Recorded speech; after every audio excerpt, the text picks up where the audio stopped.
Fala galera, mais uma vez, professor Juarez aqui para dar aquela aulinha de demografia para vocês, tá? Vamos continuar vendo aqueles temas que nós vimos na primeira aula, show? A gente vai desenvolver, vai aprofundar um pouco mais as coisas que envolvem população de modo geral, beleza? Galera, a gente vai falar sobre a variação na dinâmica demográfica, ou seja, né, sobre as mudanças que vão acontecendo dentro das populações ao longo do tempo e quais consequências isso tem, por exemplo, para as questões das transformações do perfil etário, para coisas que vão envolver diretamente essa população, beleza? Gente, vem aqui comigo, presta atenção. Olha só, eu fiz um desenhozinho aqui para vocês que vai falar sobre uma coisa chamada de transição demográfica. O que é a transição demográfica? É uma coisa que todas as populações passam, tá? Elas fazem uma mudança ao longo dos anos, uma mudança ao longo de algumas medidas que acontecem dentro dessa população, e essa transformação resulta em, diretamente, o modo como a população vai agir, tá? O modo como a população vai se transformar, beleza? Então, galera, vem cá. Nós colocamos aqui dentro desse quadro, dentro dessa dinâmica, a taxa de natalidade e a taxa de mortalidade ao longo de 1, 2, 3, 4, 5 fases para vocês, beleza? O que é importante entender? Todas elas, não tem como escolher uma fase para entender, mas você tem que entender todas as fases que vão envolver a transição de uma população. Como é que isso acontece? Gente, presta atenção comigo. Essa fase aqui inicial, fase 1, as taxas de natalidade e mortalidade estão extremamente elevadas. Eu tenho um equilíbrio, show, eu tenho um equilíbrio, maneiro. Vocês estão vendo, ó, estão bem parecidas aqui, taxa de mortalidade e natalidade. Aí tu vai falar, caraca, isso é maneiro, isso é bonzão para a população. Só que não, galera. Por quê? Essas taxas elevadas significa dizer que muita gente nasce, show, mas significa dizer que muita gente morre. Aí já não é uma informação muito legal.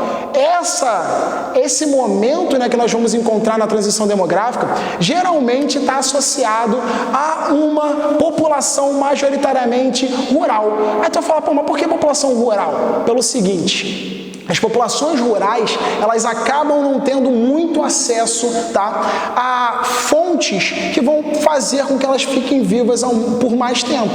Elas não conseguem, por exemplo, ter acesso a uma boa rede de saúde, tá? Elas não conseguem ter acesso a muitos médicos próximos, elas não conseguem ter acesso a um bom tratamento sanitário daquele espaço, esgoto, qualquer coisa do tipo. Às vezes, nem mesmo uma boa alimentação. Ou seja, por mais que nasça muita gente, tá? A população acaba por morrer. E por que nasce muita gente? Óbvio, a população no campo, ela representa o quê? Força de trabalho, galera. Ela representa trabalho dentro desse campo, trabalho dentro dessas colheitas, beleza? Por isso que as taxas são extremamente elevadas nesse primeiro momento da transição demográfica. Galera, o que vai acontecer conforme as mudanças ocorrem, tá? Quais transformações essa população vai ter? Vamos imaginar um lugar majoritariamente rural, ele passa a sofrer transformações com a indústria começa a chegar, a indústria começa a desenvolver as cidades. O que as pessoas fazem?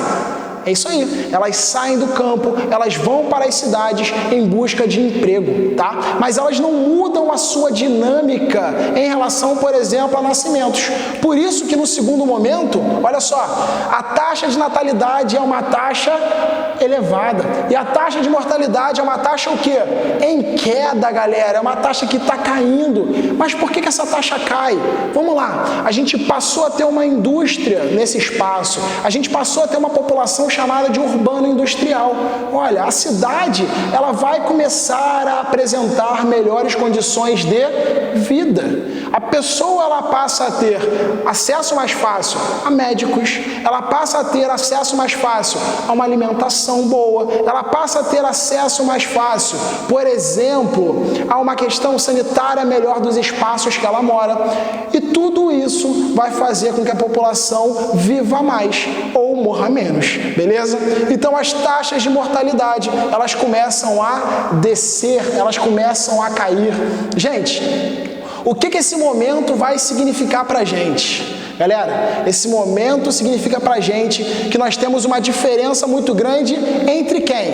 Entre a taxa de Isso aí, mortalidade e a taxa de natalidade. Gente, lembra que a gente viu na aula passada? Se a diferença é muito grande entre a taxa de natalidade e a taxa de mortalidade, a população faz o quê? Ela cresce. Então a gente vai chamar esse momento de baby boom, ou seja, o momento dos grandes nascimentos, da grande quantidade de nascimentos de um lugar.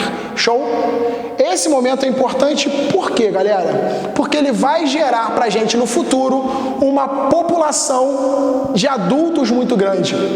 Ele vai gerar pra gente no futuro o que nós chamamos de bônus demográfico, tá? A gente já vai entender melhor o que é bônus demográfico lá pra frente. Gente, terceira fase, vamos lá. A população nasceu pra caramba, muita gente, lá, e a gente vai ter um início de controle dessa população. Qual vai ser o início de controle dessa população? Ó, a vida urbana, ela passou a se estabelecer. As pessoas passam a viver na cidade e a cidade tem o quê? Um custo de vida muito mais alto, beleza? As mulheres começam a se movimentar, elas brigam por poder e elas chegam a posições de trabalho em todas as áreas. Isso tem uma diferença muito grande.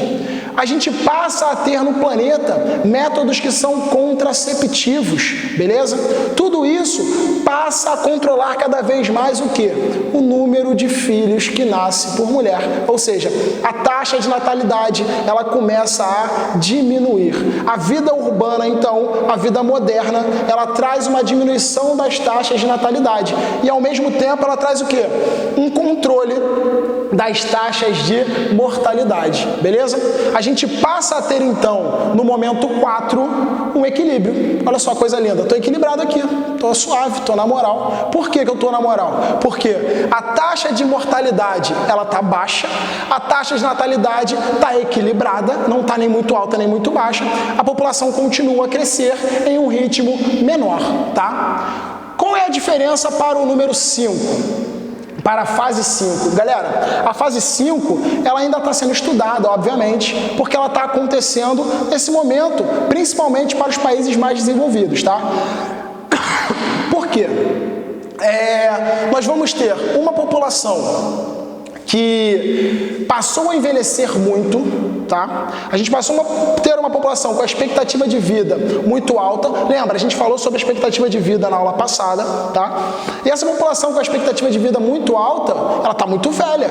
Velho, a idade, em algum momento, os idosos, eles começam a morrer. Então, ó, o número de mortes passa a aumentar. E o que acontece mesmo que nós falamos? A vida na cidade é uma vida cara. Muitas pessoas não querem ter filho, beleza? O filho na cidade não representa mais força de trabalho. O filho na cidade representa gasto, tá? Então, a taxa de natalidade, ela começa a diminuir. Ou seja, mortalidade sobe, natalidade cai. E isso começa a provocar uma queda do número total de habitantes de um lugar. Por exemplo, no Japão.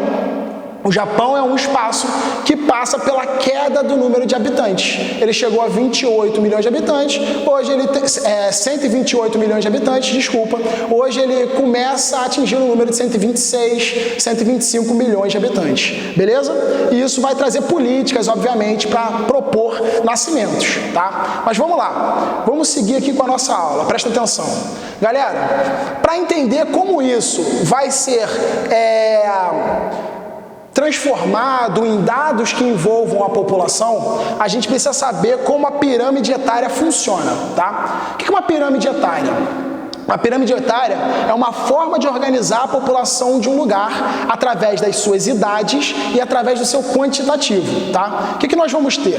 2 eixos de funcionamento. Primeiro eixo é o eixo horizontal, que tem a ver com o número de população, a quantidade de população. O eixo vertical tem a ver com o quê? Com a idade, beleza? De um lado nós temos homens, do outro lado nós temos mulheres. Quanto mais abaixo na pirâmide, mais jovem. Quanto mais no topo, mais velha essa população. Então vamos lá, gente. Se a gente olha a base, nós vamos falar sobre crianças e jovens. Maneiro. Se a gente olha o meio da pirâmide, nós vamos falar sobre adultos.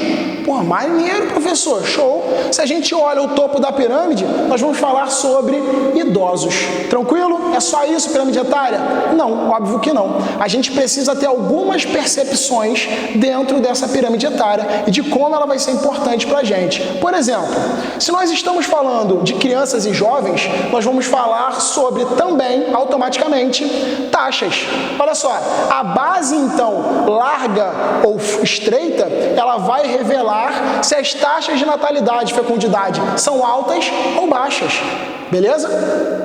Quando nós falamos do meio da pirâmide, da parte do corpo da pirâmide, se ele for grande ou pequeno, ele vai ter uma relação direta com a população economicamente ativa, ou seja, os adultos, aqueles que estão empregados, aqueles que estão trabalhando e não estão trabalhando também, tá? Que vão gerar a movimentação financeira do país, que vão sustentar, por exemplo, vocês que estão aí em casa assistindo esse vídeo.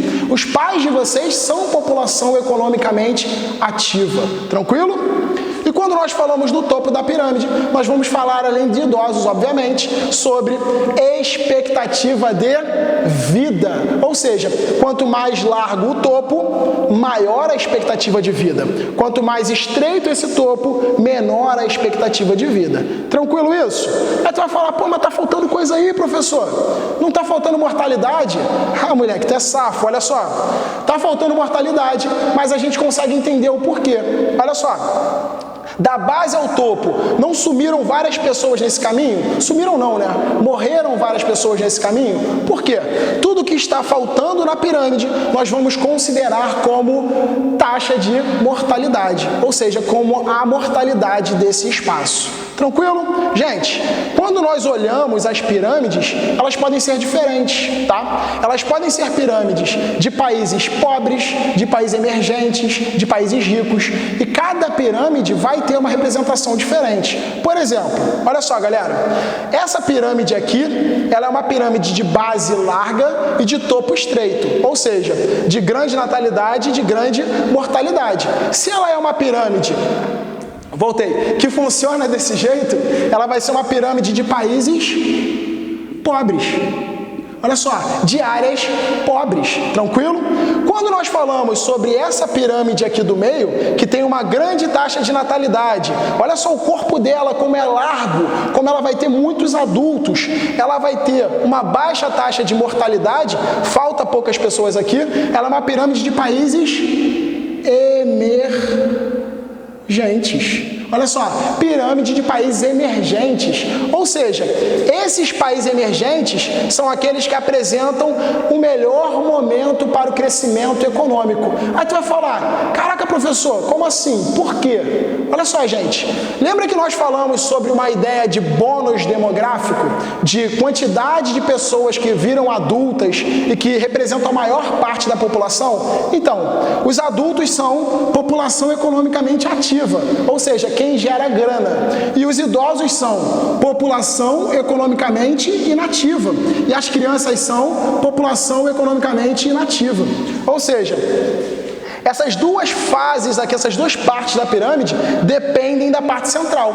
Se a parte central é muito larga, isso significa que é muito positivo para o país em crescimento econômico. Beleza? Então, o melhor momento econômico de um lugar vai estar vinculado à pirâmide de países emergentes. Tranquilo? Por último aqui, galera, nós temos uma pirâmide, que não é uma pirâmide, obviamente, você está vendo, mas ela vai representar os países que são ricos. Olha para cá. Aqui, ó. Ricos.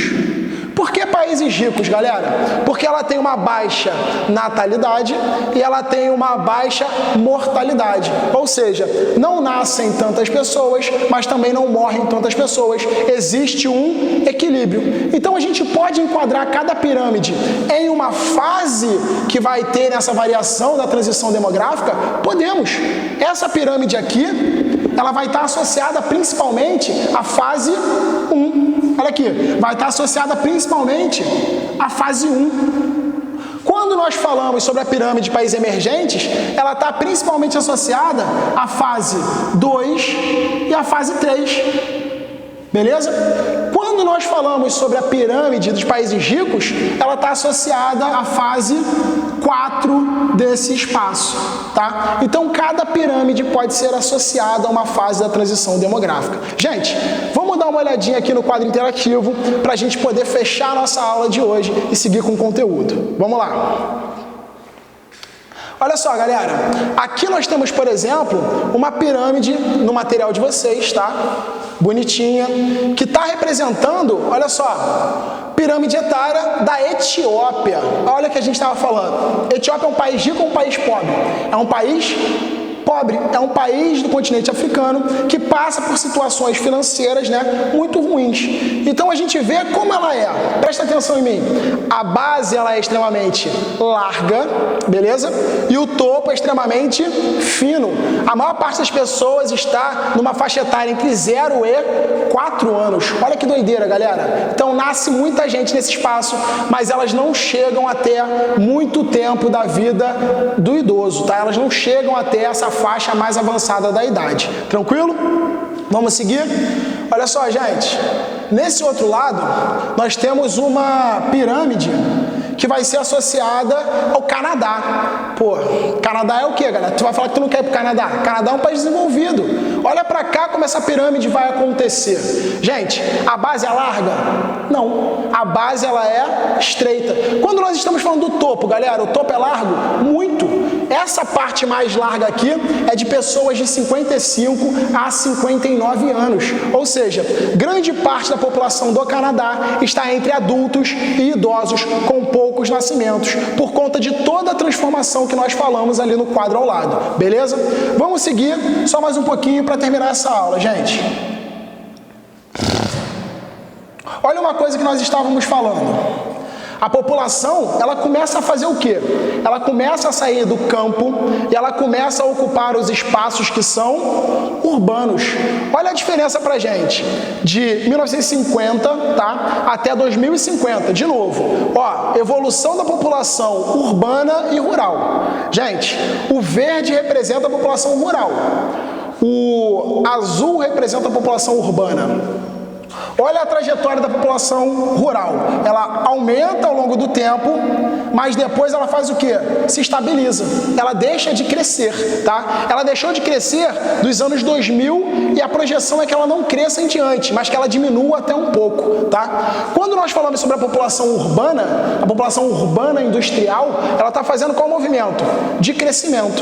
Olha para cá. Ela sai de 1950 muito menor do que a população rural e ela chega até 2050 com uma diferença muito grande, tá? Por isso que nós temos uma mudança da estrutura populacional. A população, ela diminui o seu ritmo de crescimento, mas ela se mantém majoritariamente o quê? Urbana, beleza?